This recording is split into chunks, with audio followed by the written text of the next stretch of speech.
How to change a 2016 Dodge Challenger 4-button key fob battery. Now here's Sergeant Locksmith to show you how. Alright, let's go ahead and change the battery out here on our 4-button Dodge Challenger remote. With that being said, for this task you'll need a flat tip screwdriver, and if you've got any keyring or any lanyard attached right here, you will need to remove that. With that being said, let's get started. Go ahead and flip your remote over. You've got emergency key release right here. You got a fingernail, use that, pull back, pull emergency blade, set that to the side. Now look down in the remote housing.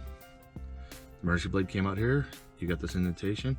This is where we're going to take your flat tip with the firm grip, hold the remote, and do not pry. Rotate the flat tip. If you want to pop the housing, you notice it opened up. Stop right there, put it down, and then pull the back off. The reason I say that is your circuit board right here. That being said, we'll continue on.